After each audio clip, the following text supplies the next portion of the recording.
அனைவருக்கும் வணக்கம். அத்வைத தத்துவத்துல இன்னைக்கு ஒரு முக்கியமான டாபிக் டிஸ்கஸ் பண்ண போறோம். சாட்சி அப்படிங்கிறத பத்தி ஒரு டீடைல் அண்ட் டெப்த் அனாலிசிஸ் அப்படிங்கிறத பண்ணலாம்னு நினைக்கிறேன். சரி, சாட்சிங்கிற வார்த்தையை நிறைய பேர் நம்ம கேள்விப்பட்டிருக்கோம். அது எக்ஸாக்ட்லி என்னப்பா அப்படின்னு கேட்டீங்கன்னா, பொதுவா வந்து நீதிமன்றத்துல சொல்லக்கூடிய சாட்சி அப்படிங்கிறது அவன் தான் என்ன பார்த்தானோ அதை அப்படியே சொல்றதுக்கு பேரு சாட்சி. எது சரி தவறுன்னு நிர்ணயிக்கிறது இல்லை, ஜஸ்ட் பார்த்ததை அப்படியே சொல்றது. எந்த விதமான பயாஸ்டும் இல்லாம பேதமும் இல்லாம தான் கண்டதை சொல்லுபவன் சாட்சி என்று சொல்லப்படுகின்றான். சரியா?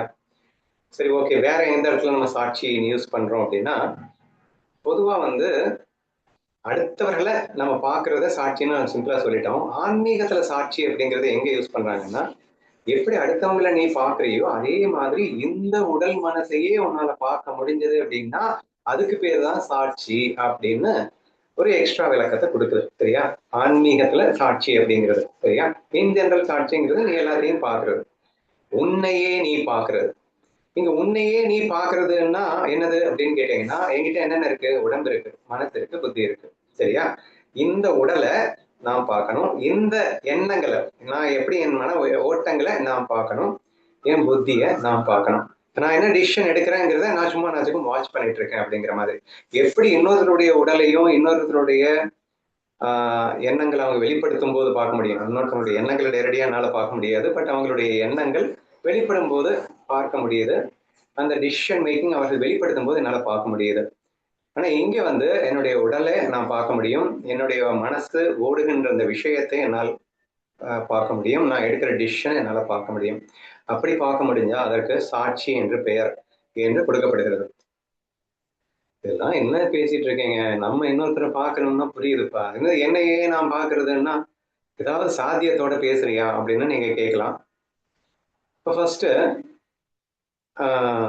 நிறைய பேர் என்கிட்ட நானே கூட சொல்லியிருக்கேன், ஒரு கிளாஸ்ல சொல்லியிருக்கேன். என்னுடைய தாட்ஸை நான் வாட்ச் பண்ண ஆரம்பிக்கும் போது ஆட்டோமேட்டிக்கா தாட் ஸ்டாப் ஆயிடும். ஏன்னா நான் ஒருத்தன் தானே. நான் என்ன ரெண்டு பேரா? சிந்திக்கிறதுக்கு ஒருத்தன், பார்க்கறதுக்கு ஒருத்தன், நான் ரெண்டு பேரா இருக்கேன். இருக்கிறதே நான் ஒருத்தன் தானே. அப்ப நான் ஒருத்தனா இருக்கும்போது நான் வந்து நான் என்ன நினைக்கிறேன் அப்படின்றத நான் பார்க்கணும்னு நான் நினைக்கும் போதே நினைக்கிறவன் ஸ்டாப் ஆயிடுறான். அப்ப நான் நினைக்க ஆரம்பிச்சுட்டேன் அப்படின்னா பார்க்கறவன காணும். இது என்னப்பா நீ புதுசா பேசிட்டு இருக்க? நினைக்கிற பாக்குற சரி அப்பா மத்தவங்களுக்கு புரியுதுப்பா, மத்தவங்கள நீ பார்க்கலாம், என்னையே நான் எப்படி பாக்குறது? சோ இந்த உடம்ப நான் பார்க்கணும் கூட கொஞ்சம் ஓரளவு புரியுது. ஏன்னா இந்த பாடி இருக்கு, இந்த பாடியை நான் பாக்குறேன்னா இந்த பாடியை நான் மைண்டை வச்சு பாக்குறேன் அப்படிங்கிற மாதிரி கூட நான் கண்டுபிடிச்சிடலாம். ஆனா மனசை பாருன்னா, எண்ணங்களை பாருன்னா நான் எப்படி பாக்குறது? நினைக்கிறவனு நான் தானே, பாக்குறவனு நான் தானே என்று நமக்கு சந்தேகம் இருக்கிறது. சரியா? அப்போ ஒரு கான்செப்ட் நம்ம ஈஸியா புரிய வைக்கலாம். நம்மளுடைய சப்கான்சியஸ் மைண்ட் அப்படின்னு சொல்லி ஒன்று இருக்கு இல்லையா? ஸோ அதை வச்சு ஈஸியா புரிய வைக்கலாம். மோஸ்ட் ஆஃப் த டைம் பார்த்தீங்கன்னா நாம எண்ணங்கள், நம்ம பாடி இயங்கும் without our thoughts, pre programmed thoughts. நம்ம ஒரே ரூட்ல சைக்கிள்ல போய்கிட்டே இருந்தோம் அப்படின்னு சொன்னா நம்ம நினைக்க வேண்டிய அவசியமே இல்லை. ஜஸ்ட் நம்ம சைக்கிள் வந்து அந்த ரூட்ல போயிட்டே இருக்கும். ஒரே மாதிரியான செயல்கள் திரும்ப திரும்ப பண்ணும்போது, தீப்பெட்டி ஓட்டுறது, டைப் ரைட்டிங் பண்றது, நிறைய எக்ஸாம்பிள்ஸ் நம்ம சொல்லியிருக்கோம். சரியா? ரிப்பீட்டட் ஒர்க்ஸ் எல்லாம் பார்த்தீங்கன்னா அப்போ அங்க வந்து நினைக்கிற, ஆனா ஆட்டோமேட்டிக்கா இந்த இடத்துல என்னென்ன நினைக்கணும் அப்படிங்கிறதே ஆட்டோமேட்டிக் ப்ராசஸா நினைக்கும் மனசு. ஆட்டோமேட்டிக் ப்ராசஸா டிசிஷன் எடுக்கும். அந்த சைக்கிள் போயிட்டு இருக்கும்போது எதுக்கு ஒருத்தன் வந்தான்னா ஆட்டோமேட்டிக்கா பிரேக் அடிக்கணும், பிரேக் ஆட்டோமேட்டிக்கா பிடிக்குங்க. ரொம்ப ஆச்சரியமா இருக்கும் நீங்க கவனிச்சு பார்த்தீங்கன்னா. நீங்க அங்க இருந்திருக்கவே மாட்டீங்க, உங்க மனசே அங்க இருக்காது. ஆட்டோமேட்டிக்கா எதிர்த்த ஒருத்தன் வர்றான்னா ஆட்டோமேட்டிக்கா பிரேக் பிடிக்கும், ஒருத்தன் வர்றான்னா சைட்ல திரும்பும். ஸோ ஆட்டோமேட்டிக்லி ஹேப்பன்ஸ் இல்லையா? ஸோ இது ஈஸி டு அண்டர்ஸ்டாண்ட், நம்மளுடைய எக்ஸ்பீரியன்ஸ் இல்லையா? ஸோ நம்ம சப்கான்சியஸ் மைண்ட்ல நம்ம நினைக்கிறோம், அந்த நினைச்சபடி இந்த ஆக்ஷன் பண்றோம். இது எல்லாத்தையுமே நீ சாட்சியா நின்று பார்க்க முடியும்னா இது புரியுது இல்லையா? நான் அடிக்கடி என்ன சொல்லியிருப்பேன் அப்படின்னா, நீ வந்து பைக் ஓட்டுறத நீ ரசிக்கலாம்டா. எப்போன்னா நீ எக்ஸ்பர்ட் ஆனதுக்கு அப்புறம் தான்டா ரசிக்க முடியும்னு சொல்லியிருப்பேன். நீங்க நல்லா சப்கான்சியஸ் மைண்ட் கிளாஸை கவனிச்சிருந்தீங்கன்னா கண்டுபிடிச்சிருப்பீங்க.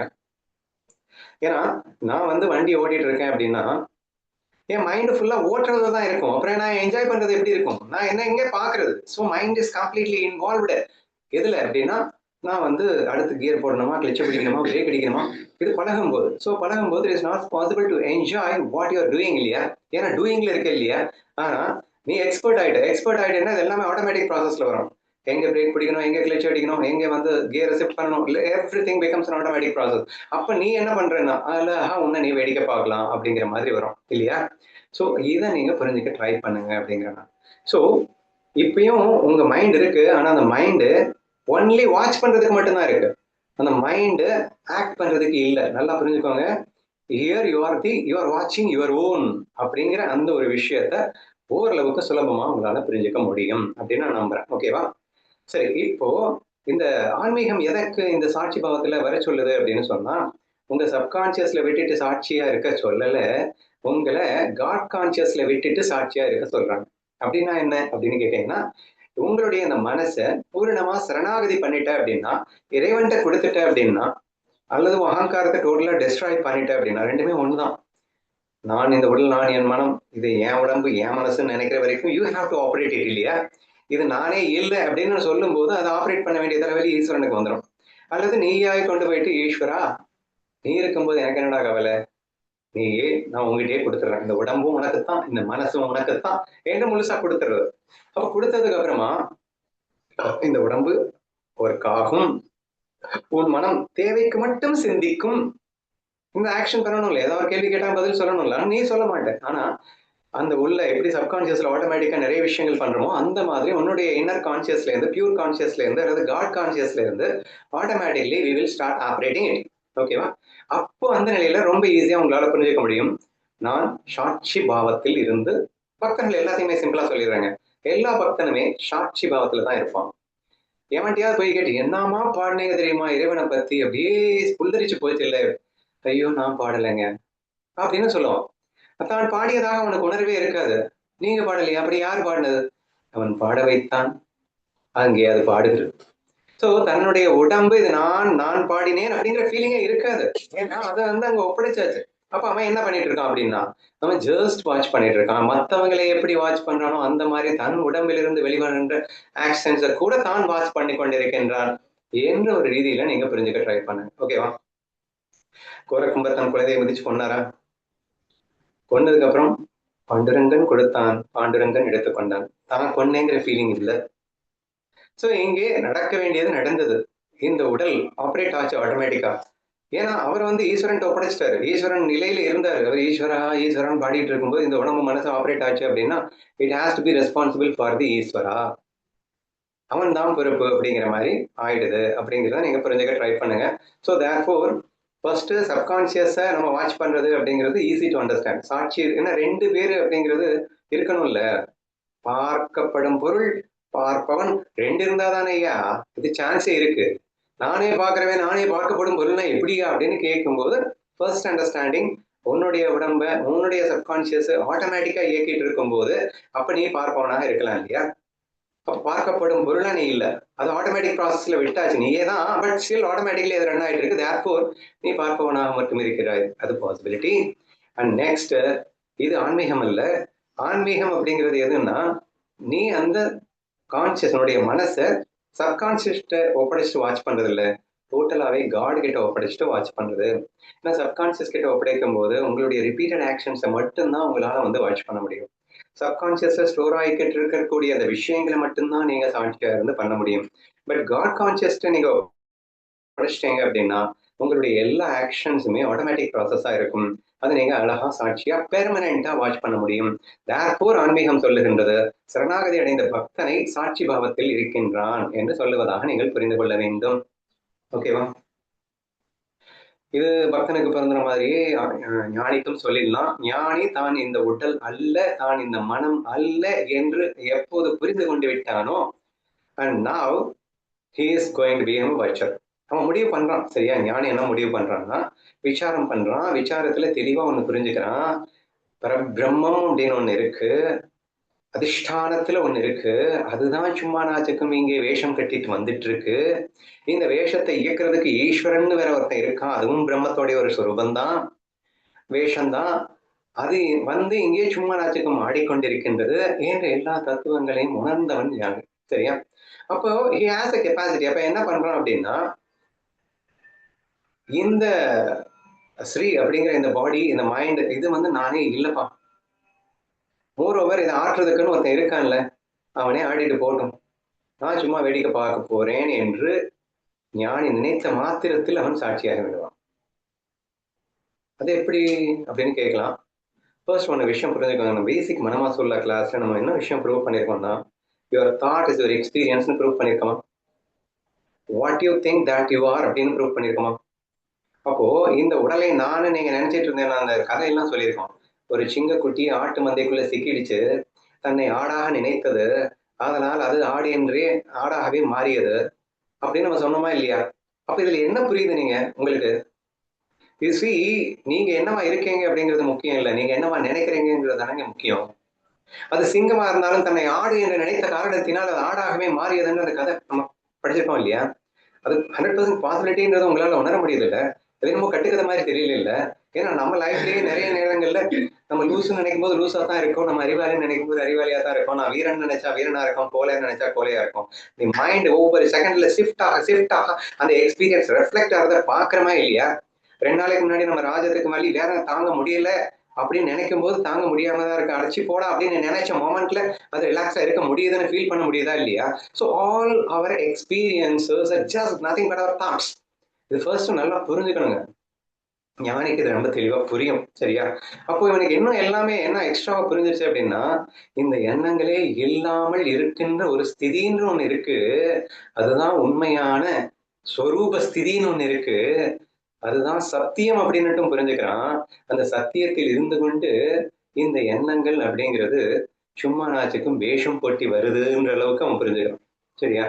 So when you understand this, அப்ப இந்த எண்ணங்கள் அப்படிங்கிறது வெறும் மாயை, இது உண்மை அல்ல, இது வெறும் தோற்றத்தை மட்டும்தான் கொடுக்கக்கூடிய ஒரு விஷயம். இதற்கு அதிஷ்டானமாக ஒன்று இருக்கின்றது, சத்திய வஸ்து உணர்வுமயமானது, அது மட்டும்தான். அந்த உணர்வு தான் இந்த ஜட எண்ணங்களில் பட்டு பிரதிபலிக்கின்றது. இந்த எண்ணங்கள் என்பது ஃபர்ஸ்ட் ஆஃப் ஆல் உண்மையே கிடையாது என்றெல்லாம் தெரிந்தவன் யார் அப்படின்னா ஞானி. சோ இந்த அளவுக்கு அவன் தெளிவா இருக்கிறதுனால, இந்த உலகத்தை மாயன்னு ஸ்பஷ்டமா புரிஞ்சுக்கிட்டதுனால, இந்த மாயையில நம்ம விளையாடலாம், அல்லது சும்மா நாச்சும் வேடிக்கையும் பார்க்கலாம், அல்லது கேமை விட்டே வெளியே போகலாம், சாட்சியா கூட இல்லாம இருக்கலாம் அப்படிங்கிற ஒரு ஸ்திதியும் இருக்குங்க. நான் என்ன சொல்றேன்னா, நீங்க பிளேயராகவும் இருங்க, இல்ல சும்மா நாச்சுக்கும் ஆடியன்ஸா கூட இருங்க, இல்ல டீப் ஸ்லீப்ல உலகமே உங்களுக்கு இல்லை, ஆனா நீங்க இருக்கீங்கல்ல. அப்போ இந்த சாட்சிங்கிறது கூட ஒரு எண்ணம் தேவைப்படுது. நான் சாட்சி அப்படிங்கிற ஒரு எண்ணத்தில் இருக்கிற வரைக்கும் தான் இந்த உலகம் உங்களுக்கு கண்ணுக்கு தெரிஞ்சுட்டு இருக்கும், சாட்சியா நீங்க பார்த்துட்டு இருப்பீங்க. அந்த நான் சாட்சிங்கிறது எண்ணத்தின் அடிப்படையில் வரதான். ஏன்னா உலகமே வெறும் எண்ணத்தினுடைய ப்ரொஜெக்ஷன் தானேங்க. எண்ணங்களே நீ டோட்டலா ஸ்டாப் பண்ணிட்ட அப்படின்னா அது சமாதி என்று அழைக்கப்படுகின்றது. அங்கே உலகமே கிடையாது, ஆனால் உணர்வுமயமானவன் என்று நீ இருந்து கொண்டுதான் இருப்பாய். சோ ஞானிங்கிறவன் யாருன்னா அந்த ஸ்டேஜுக்கு அவன் முன்னேறிடுறான். எந்த ஸ்டேஜுக்கு அப்படின்னா, நான் உணர்வுமயமானவன் என்று அவன் உணர்ந்து விட்டான். இந்த எண்ணங்கள் நான் அல்ல. எண்ணங்கள் என்பது ஜடம், அது மாயைக்காக. இந்த உணர்வு அதில் பட்டு பிரதிபலிக்கின்றது டிஃபரெண்டாக, அவ்வளவுதானே தவிர உண்மையில் இந்த உடல், மனம், புத்தி இவைகள் எல்லாம் வெறும் மாய தோற்றங்கள், எதுவும் உண்மை அல்ல என்ற தெளிந்த நிலையில் இருக்கின்றான். ஆதலால் he has a capacity to live the way he likes அப்படிங்கிற மாதிரி இருக்கான். யாரு? ஞானி. பக்தனை பொறுத்த வரைக்கும் பேசாம சரணாகதி பண்ணிட்டு அவன் ஆடியன்ஸா மட்டும் இருப்பான். ஓகேவா? பட் ஞானி அப்படிங்கிறவன் எந்த ரேஞ்சில் இருக்க முடியும் அப்படின்னா, அவன் பிளேயராக லீலை செய்வான். பிளேயரா இருக்கும்போது ஞானிக்கு மட்டும் ஒரு லீலா அப்படிங்கிற ஒரு வார்த்தையை அழகா யூஸ் பண்றாங்க. கிருஷ்ண லீலா அப்படின்னு சொல்லுவோம். ஞானிகள் செய்கின்ற லீலைகள், துர்வாசன் நிறைய லீலா பண்றாரு அப்படின்னு நம்ம கதை கதையா படிச்சுட்டு இருக்கோம். பட் இதை லீலை என்ற அடிப்படையில் நாம் பார்க்கின்றோம் அப்படின்னு புரிஞ்சுக்கணும். சரியா? லீலை பண்ணணும் அப்படின்னா பிளே பண்ணணும் அப்படின்னா பிளேயர், லீலை அப்படின்னாலே பிளேயர்னு அர்த்தம். சரியா? அப்போ நீ பிரம்மஸ்வரூபத்தை உணர்ந்த பிறகு நீ பிளேயராக இருக்க முடியும். பிளேயரா இருக்கும்போது எண்ணங்கள் அவசியம். பிளே பண்ணணும் இல்லைங்க. இப்ப நான் பேஸ்கெட் பால் ஆடணும் அப்படின்னு சொன்னா இப்போ நான் பிளேயரா இருக்கேன் அப்படின்னு அர்த்தம். அப்போ எதற்கு இருக்கக்கூடிய அந்த டீம் பிளேயர்ஸ் கிட்ட நான் இப்போ பிளே பண்ணணும் முடிவு பண்ணிட்டேன் அப்படின்னா, I need to think very actively. நம்ம வந்து அலர்ட்டா இருக்கணும். அடுத்தவன் வந்து எப்படி அட்டாக் பண்ணணும் அதை புரிஞ்சுக்கிட்டு நம்ம வந்து ரியாக்ட் பண்ணணும், ரெஸ்பாண்ட் பண்ணணும், அடுத்தடுத்த டாக்டிக்ஸ் யூஸ் பண்ணணும். So like that we have to do something. அதுக்கு எனக்கு என்ன வேணும்? மனசு வேணும். அதே மாதிரி உணர்வு, இந்த பாடி எனக்கு வேணுங்க. இந்த பாடியுடைய சென்ஸ் ஆர்கன்ஸ் எனக்கு வேணுங்க, உணர்வு எனக்கு வேணுங்க. இப்போ நான் பேஸ்கெட் பால் ஆடுறேன் அப்படின்னா, இப்போ நாங்கள் வந்து பேஸ்கெட் பால் தட்டிக்கிட்டே வரேன், எனக்கு பின்னாடி இருந்து ஒருத்தன் வந்து என்னை மேலே எடுத்துக்கிட்டே இருப்பான், அவன் க்ளோஸ்டாக என்னை டச் பண்ணிகிட்டே இருப்பான். அவன் டச் பண்ணுறதை நான் உணரணும், அந்த டச்சிங் எனக்கு தெரியணும், தெரிஞ்சாதான் பின்னாடி இருக்கான்றதை நான் ஃபீல் பண்ணணும். அப்புறம் அந்த சைட்லேருந்து ஒருத்தன் சப்தம் கொடுக்குறான் அப்படின்னா அந்த சப்தம் என் காதுக்கு கேட்கணும். இப்படி என் 9 புலன்களும் தெளிவாக ஆக்டிவா இருக்கணும். சரியா? ஸோ ஆல் தீஸ் திங்ஸ் அலர்ட்டிவா ஆக்டிவா இருந்து நான் வந்து பிளே பண்ணணும். பட் ஞானி பிளே பண்ணும்போதுக்கும் அஞ்ஞானி பிளே பண்றதுக்கும் டிஃபரன்ஸ் இருக்கு, அது உங்களுக்கு தெரியும். நான் ஒன்லி ஞானி ஆஸ்பெக்ட்ல மட்டும் பேசிட்டு இருக்கேன். அஞ்ஞானிங்கிறவன் இந்த பிளேயை போயிட்டு உண்மைன்னு நம்பி லைக்ஸ் அண்ட் டிஸ்லைக்ஸ்ல பிளே பண்ணிட்டு இருப்பான், எதிரியை நிஜமாவே எதிரியா பார்ப்பான். இங்க வந்து பிரம்மஸ்வரூபம் தான் எல்லாமே இருக்கு, இது சும்மா நாச்சுக்கும் ஃபன் பண்றதுக்காக இந்த எண்ணங்களை கொண்டு விளையாடி கொண்டிருக்கின்றது என்ற ஒரு ஃபீலிங்ல ஞானி பிளே பண்ணிட்டு இருக்கான். இப்போ நீங்க நல்லா அண்டர்லைன் பண்ணிக்கோங்க, எனக்கு எல்லா சென்ஸ் ஆர்கனிசமுமே ரொம்ப சென்சிட்டிவா ஆக்டிவா இருக்கிற வரைக்கும் தான் என்னால பிளேயை பெர்ஃபார்ம் பண்ண முடியும் பெர்ஃபெக்டா. ஓகேவா? When it is the case, இப்போ ஒருத்தன் வந்து எனக்கு பின்னாடி ஓங்கி அடிக்கிறானா மெல்ல அடிக்கிறானா எனக்கு தெரியணும், என்ன ஃபவுல் பண்றானா இல்ல டேக்கிள் பண்றானா இல்ல பேக் பண்றானா எனக்கு தெரியணும். அப்போ என்னுடைய சென்ஸ் ஆர்கன்ஸ் ஆக்டிவா இருக்கணும். இப்போ நான் தட்டிட்டு போகும்போது எனக்கு மூச்சு இறக்கும், அப்போ நான் எந்த அளவுக்கு நான் விளையாடணும், எவ்வளவு ஃபாஸ்டா போகணும் எல்லாமே எனக்கு தெரியணும் இல்லையா?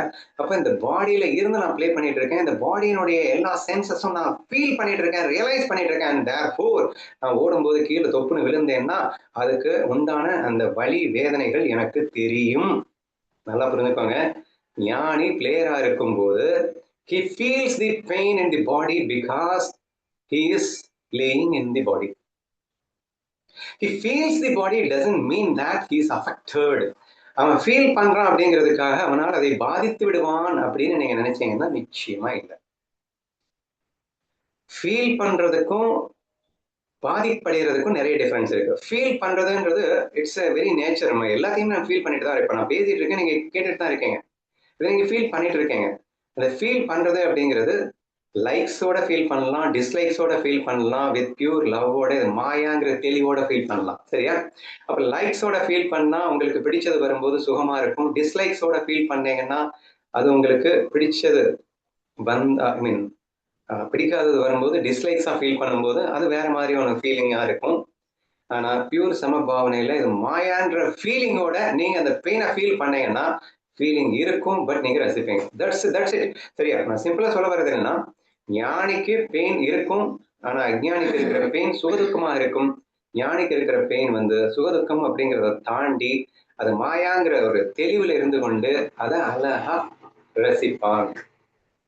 லைக்ஸ் டிஸ்லைக்ஸ் இல்லாமல் லவ் ஃபீல்ல அவன் இருப்பான். ஸ்டில் அவனுக்கு எக்ஸ்பீரியன்சஸ் இருக்கும், இந்த பாடி எக்ஸ்பீரியன்ஸ் எல்லாத்தையுமே அவன் அழகா என்ஜாய் பண்ணிட்டே இருப்பான். ஓகேவா? So this is about the player in the game of the ஞானி. ஒரு ஞானி பிளேயரா இருக்கும்போது அவன் செய்கின்ற ஒரு லீலை.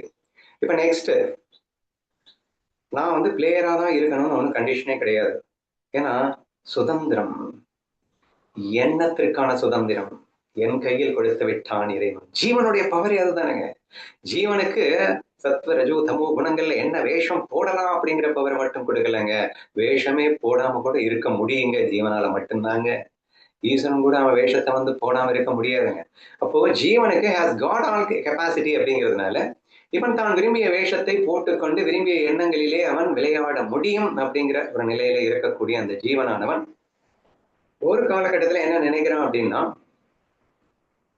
இந்த உடல் மனம் புத்தி இவைகள் எல்லாம் வைத்துக் கொண்டுதான் நம்ம பிளே பண்ணணும். பிளே பண்றதுக்காக தான் நம்ம வந்திருக்கோம். அந்த ஜீவன் வந்து இந்த முக்குணங்கள்ல ஏதாவது ஒண்ணு எடுத்துக்கிட்டு அவன் பிளே பண்ணலாம். பட் அவன் பண்ணும்போது குணாதீத ஸ்திதியில இருந்து பண்ணுவான், அவன் குணங்களை ஒட்டாம பண்ணுவான் அப்படிங்கிறதுலாம் உண்மை, அது இருக்கட்டும்.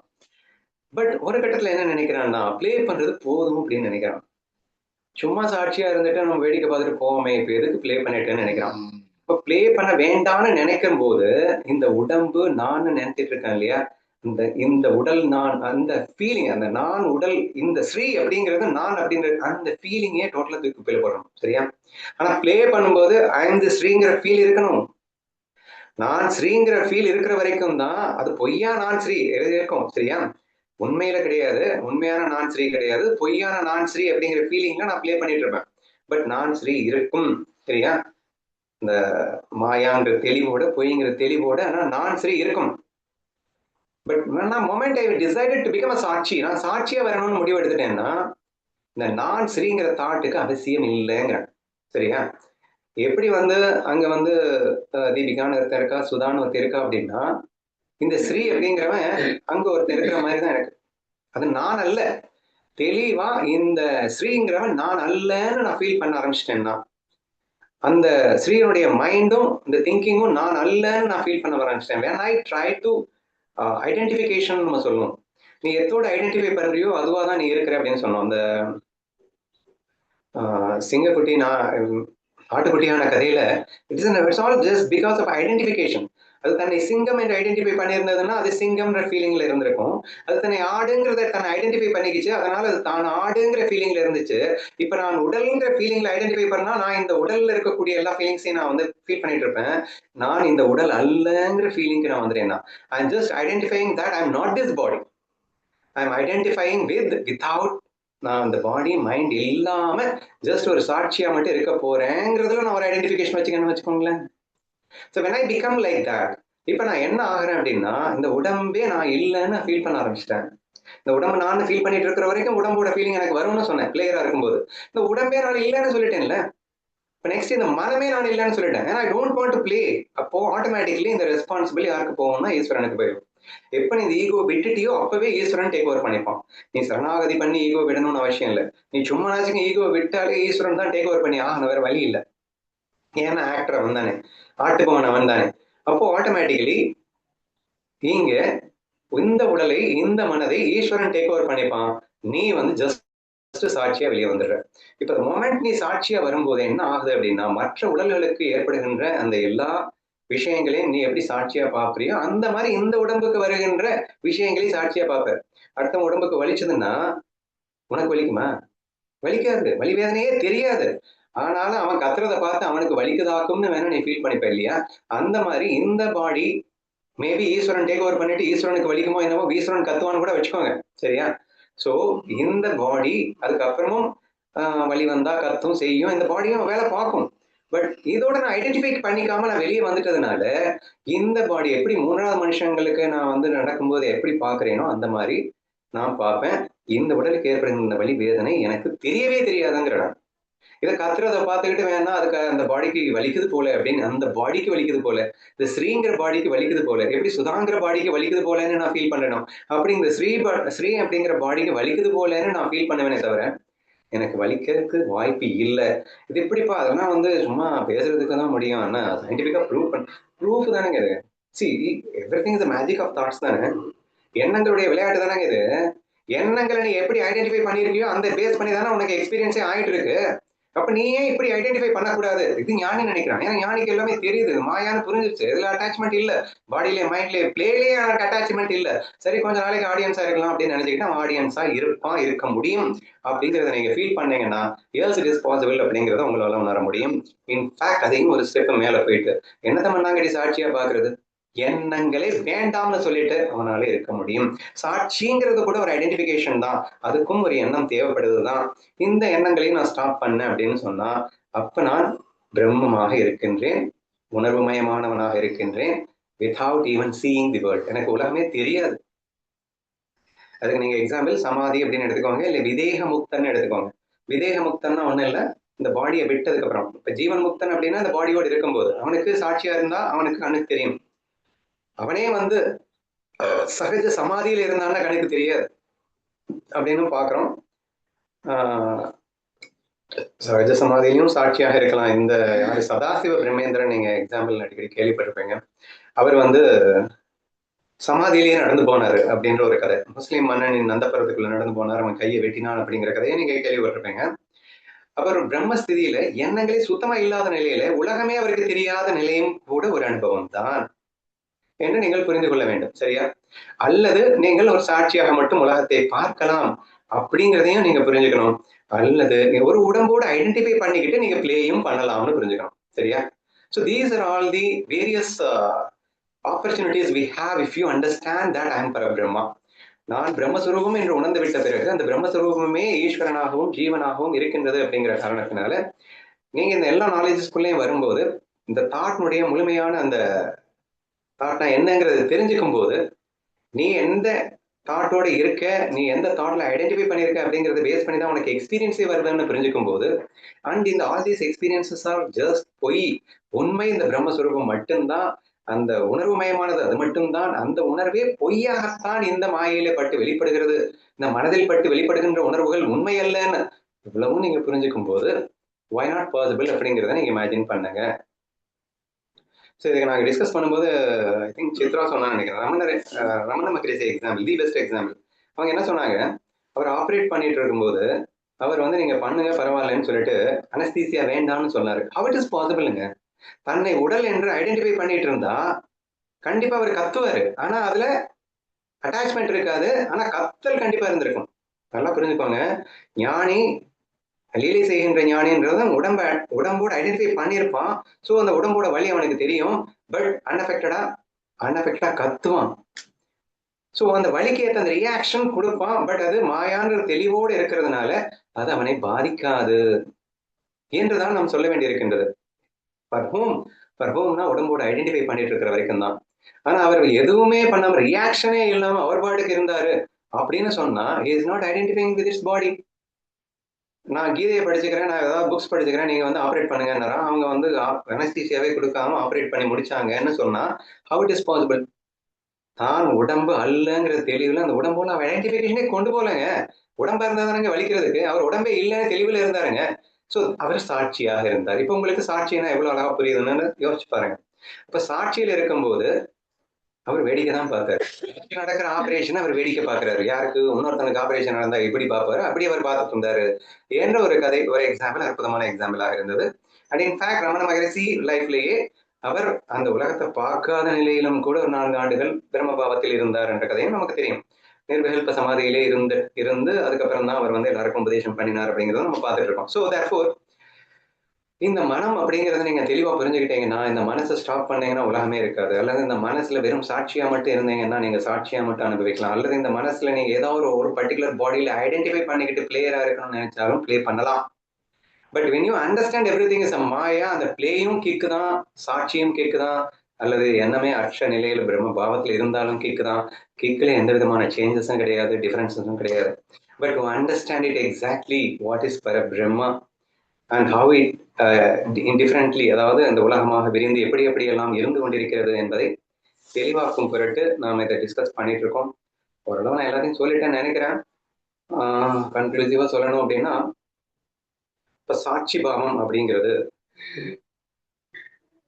எக்ஸ்பீரியன்சஸ் அடிப்படையில சொல்லணும்னா, ஒருத்தர் விருப்பு வெறுப்புல சிக்கிட்டு வாழ்ந்துட்டு இருக்கான், உடம்புல ஐடென்டிஃபை பண்ணிட்டு வாழ்ந்துட்டு இருக்கான் அப்படின்னா,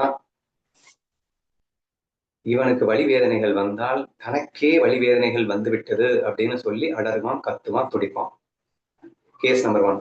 கேஸ் நம்பர் 2, விருப்பு வெறுப்பு துளியும் இல்லை, இந்த உடல் வெறும் மாயை என்ற தெளிவு வந்துவிட்டது. ஆனாலும் விளையாட்டிற்காக இந்த மாயை என்று புரிந்து கொண்டு, ஆனாலும் இந்த உடல்ல ஐடென்டிஃபை பண்ணிட்டு நான் வாழ போறேன்னு முடிவெடுத்தா, இப்ப பிளேயர் ஞானி அப்படிங்கிறவன் வரான். சோ இவனுக்கு ஒரு வலி வேதனை வந்தா இவனும் கத்துவான், ஆனால் எந்த விதமான பாதிப்பும் அதில் இருக்காது. இவனுக்கு நல்லா தெரியும் இந்த வலி வேதனைங்கிறது வெரி டெம்பரவரி, இது மாறிக்கொண்டேதான் இருக்கும், இது மாறிவிடும் அப்படிங்கிறதும் அவனுக்கு தெரியும். சரியா? ஸோ தேர்ஃபோர் அந்த ஐடென்டிஃபிகேஷன் இருக்கிற வரைக்கும் இவன் கத்துவான் அப்படின்னா கூட ஃபீல் பண்ணுவான். அது கத்துவான்னா சும்மா கத்துறது இல்லை, வலி, அந்த வலி ஃபீல் பண்ணுவான், அந்த வலியை அன்அஃபெக்டடா என்ஜாய் பண்ணி கத்துவான். அப்படிங்கிறது எந்த அளவுக்கு அவங்களால புரிஞ்சுக்க முடியுதுன்னு எனக்கு தெரியல. It's very difficult to understand. ஏன்னா அது எப்படிப்பா கத்துவாங்கிற, இப்ப என்ஜாய் பண்ணியா கத்துவான்? இப்போ வலிக்கு தான்ப்பா கத்துவான். ஆனா வலிங்கிறது மாயங்கிற தெளிவோன புரிதல்ல இருக்கிறதுனால இந்த வலி, இப்போ என்ன சொல்றது, நடிகை வந்து ரேப் சீன்ல பயங்கரமா கத்துறா. அவ கத்துறது வந்து ரியலிஸ்டிக்கா பெர்ஃபார்ம் பண்ண மாதிரி இமேஜின் பண்ணுங்க. அவங்க ரேப்பே நடக்கலப்பா அப்படின்னு சொல்லிடுறாங்க. ரியலிஸ்டிக்கா பெர்ஃபார்ம் பண்ணா எப்படியோ அப்படின்னு இமேஜின் பண்ணுங்களேன். வேற எப்படி சொல்லி புரிய வைக்கலாம்? ஒண்ணும் இல்லைங்க, இப்போ வந்து ஒரு மேடை பாடகன் வந்து ஒரு சோக பாடலை பாடும்போது ரியலிஸ்டிக்கா அவன் பெர்ஃபார்ம் பண்ணணும் அப்படின்னு ஆரம்பிக்கும் போது அவன் கண்ணுல இருந்து தன்னால தண்ணி வருதா இல்லையா? அது வந்து சோகமா சுகமா இப்படி வேணா இமேஜின் பண்ணுங்களேன். அப்படித்தான் இந்த வலி இருக்கும் அப்படின்றத ஃபீல் பண்ணுங்க. அப்போ அவனுக்கு சோகம் வந்தது, ஆனால் அது பொய் என்ற தெளிவோடு வந்தது, அதனால் அந்த சோகம் தான், ஆனால் அது சுகம்தான். இப்படி நீங்க புரிஞ்சுக்க ட்ரை பண்ணுங்க அப்படிங்கிற. எப்படிப்பா வழியா போயிட்டு என்ஜாய் பண்ணுவான்னா இப்படித்தான் என்ஜாய் பண்ணுவான். ஏன்னா மாயான தெளிவா தெரிஞ்சுக்கிட்டு தானே, விரும்பித்தானே நாங்க பிளேயர்ல பாடியில ஐடென்டிஃபை பண்ணிக்கிட்டு அந்த ப்ளே பண்ணிட்டு இருக்கான். இப்ப அந்த மேடை பாடகன் வந்து விரும்பித்தானங்க அந்த பாட்டை பாடினான், விரும்பித்தானங்க அந்த சோகத்தை கொண்டு வந்தான், கிளிசரின் இல்லாம கண்ணீரை விட்டு அழுதான்லங்க, எல்லாத்தையும் அழ வச்சான்லங்க. All this happens just for the sake of fun and மாயா என்ற தெளிவோடு சோகத்தை பிழிந்தான் சுகமாக என்று நாம் எப்படி புரிந்து கொள்ள வேண்டுமோ அப்படி நீங்கள் புரிந்து கொள்ள வேண்டும். பிளேயிங்கில் இருக்கக்கூடிய ஞானியினுடைய அனுபவம் எப்படி இருக்கும்? வலி வேதனைகள் இருக்கும், ஆனால் அது மாயை என்ற தெளிவோடு இருக்கின்ற காரணத்தினால் அந்த வலி எடுக்கும், ஆனால் அது அவனை பாதிக்காது. அதுவும் அது ஒரு ரசனையாகத்தான் அவன் அதை எடுத்துக்கொள்வானே தவிர அதை வலி வேதனையாக எடுத்துக்கொள்ள மாட்டான். எக்ஸாம்பிள் இந்த மேடைப்பாடங்களை வச்சு புரிஞ்சுக்கோங்க, சரியா? ஸோ ஏன்னா மனவேதனை உடல் வேதனை எல்லாம் ஒன்றும் கிடையாது, எல்லாமே ஜடம் தான், மனசும் ஜடம் தான், உடம்பும் ஜடம் தான். இங்க பிரம்ம பாவம் மட்டும்தான் எல்லாமே உணர்வுமயமானதாக இருக்கின்றது. ஸோ அதுதான் டிஃப்ரெண்டா எக்ஸ்பிரஸ் பண்ணிட்டு இருக்கு. அந்த எக்ஸ்பிரஷனா புரிய வைக்கிறதுக்கு நான் எனக்கு வேற வழி தெரியல. சரி, இப்படிதான் புரிஞ்சுக்கணும் இல்லையா? ஸோ 2 கேஸை நான் முடிச்சிட்டேன். இப்போ கேஸ் நம்பர் 3, இந்த பாடியில நான் ஏன் ஐடென்டிஃபை பண்ணிட்டு நான் பிளே பண்ணணும், நான் பிளேயரா இருக்கணும்னு வேண்டாம். இப்ப ஞானி நம்பர் 2, ஞானி நம்பர் 1 பிளேயரா இருக்கணும்னு நினைச்சான், அஞ்ஞானியை விட்டுடுங்க. ஞானி நம்பர் 1 பிளேயரா இருந்த பாடி ஐடென்டிஃபிகேட் பண்ணிக்கிட்டான், நான் மாயான்ற தெளிவுல பாடியோட ஐடென்டிஃபை பண்ணிட்டு விளையாடினான்னு சொன்னேன். இப்ப ஞானி நம்பர் 2 என்ன சொல்றான்னா, இந்த பாடியோட நான் ஏன் ஐடென்டிஃபை பண்ணிக்கணும்? I don't want to identify with this body and mind. நான் இந்த பாடி மைண்டே இல்லைன்னு சொல்லிட்டு அவன் வந்து சாட்சிங்கிற ஒரு பர்டிகுலர் மைண்டோட ஒரு தாட்டு தான் அதுவும், சரியா? அந்த எண்ணத்தோட மட்டும் நிக்கிறான். அந்த எண்ணத்தோட நிக்கிறதுனால இந்த உலகம் அவனுக்கு தெரியும், ஆனால் ஒரு ஆடியன்ஸ் ஃபீலா மாறுறான். நீங்க எல்லாத்தையும் பார்த்துட்டு இருப்பானே தவிர உண்மையில இவனுக்கு எந்த வலி வேதனையும் அவனுக்கு தெரியாதுங்க. அப்போ வலி வேதனை உடல்ல ஐடென்டிஃபை பண்ணிட்டு இருக்கிறவனுக்கு மட்டும்தான். இப்ப வந்துட்டான்னா பின்ன இந்த உடம்பு யாரு ஆக்டிவேட் பண்றது அப்படின்னா அது ஈஸ்வரான்ற கான்சியஸ்னஸ் டேக் அவுட் பண்ணிக்கும் அப்படிங்கறத நீங்க புரிஞ்சுக்கணும். சரணாகதி அடைந்த பக்தன் கேஸ்லயும் சரி, அல்லது இந்த பாடி நான் அல்லன்னு நீங்க ஃபீல் பண்ணி வெளியே வந்த மோமெண்ட்ல it will be take over by the Ishwara, which means that it will operate automatically அப்படின்னு அர்த்தம். அப்ப வலி வருது, நடப்பான், கத்துவான், அழுவான், சிரிப்பான், இவனும் எல்லாம் பண்ணுவான். பட் இந்த எல்லாம் பண்றது அப்படிங்கிறது இவன் வேடிக்கை பார்ப்பான். ஏன்னா இந்த உடம்போட ஐடென்டிஃபை பண்ணல. எப்படி ரமண மகரிஷி வந்து அவர் தன்னுடைய ஆபரேஷனை தானே வேடிக்கை பார்த்தாரோ அந்த மாதிரி இவன் வேடிக்கை பார்க்கக்கூடிய ஒரு சுச்சுவேஷனுக்குள்ள போயிடுவானே தவிர இவனுக்கு வலி வேதனை கூட தெரியாது அப்படின்றத நீங்க புரிஞ்சுக்கணும், சரியா? This is about the case 2. And 2வது ஞானி. 3வது ஒரு ஞானி வர்றாரு, சரியா? இவனே மெச்சூர் ஆறான்னு வச்சுக்கோங்களேன். அடுத்தடுத்து மெச்சூரிட்டி அப்படிங்கிறதுல எல்லாமே ஒண்ணுதான். இந்த ஞானி உசந்தது, இந்த ஞானி தாழ்ந்ததுலாம் இங்க சொல்றதுக்கு ஒண்ணும் இல்லை. ஸோ பிரம்மபாவம் எப்படி வேணா பட்டு எப்படி வேணா விளையாடலாம் அப்படிங்கிறது தான் இங்க மேட்ரு. இப்போ அந்த பிரம்மபாவம் என்ன டிசைட் பண்ணுதுன்னா, அட போங்கடா, நான் வந்து இந்த மனம் அப்படிங்கிற டூலே எடுத்துக்க போறது இல்லை, சாட்சி அப்படிங்கிற டூலை கூட நான் எடுத்துக்க போறது இல்லை அப்படின்னு சொல்லிட்டு இந்த மைண்ட் பாடி ஐடென்டிபிகேஷனே விட்டுடுச்சு, இந்த உலகத்தை சாட்சியா பார்க்கணுங்கிற அந்த ஐடென்டிபிகேஷனே விட்டுடுச்சு, மனசையே டோட்டலா விட்டுடுச்சு. இப்ப மனசுங்கிற டூல் இருந்தா மட்டும்தான் பொய்யா இந்த உலகமா விரிய முடியும். அப்போ பொய்யா விரியல அந்த மேஜிக் பாக்ஸ் இது, இந்த mind is the magic box to show you the world magic. அது இல்லை அப்படின்னதுக்கு அப்புறம் அதுக்கு உலகமே தெரியாது. அப்போ அவன் வந்து செத்து போயிட்டான்னு அர்த்தம் இல்லை, அப்பதான் உணர்வுமயமாக இருக்கின்றான், உண்மையாக இருக்கின்றான். So this is about the final case. அதை வந்து நீங்க விதேகமுக்தன் எடுத்துக்கலாம் அல்லது நிர்விகல்ப சமாதின்னு எடுத்துக்கலாம். ஸோ அங்க மைண்டே இருக்காது, ஆனால் ஜீவன் ஐ மீன் பிரம்மம் இருக்கின்றது, சச்சித்தானந்த சுரூபமாக. அதுதான் ஸ்வரூப சுகம் என்று அழைக்கப்படுகின்றது.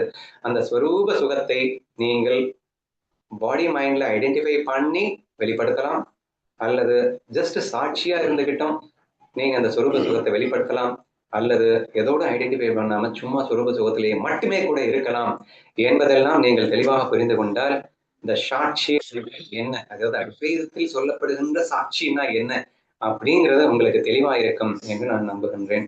டவுட்ஸ் இருந்தா கேளுங்க.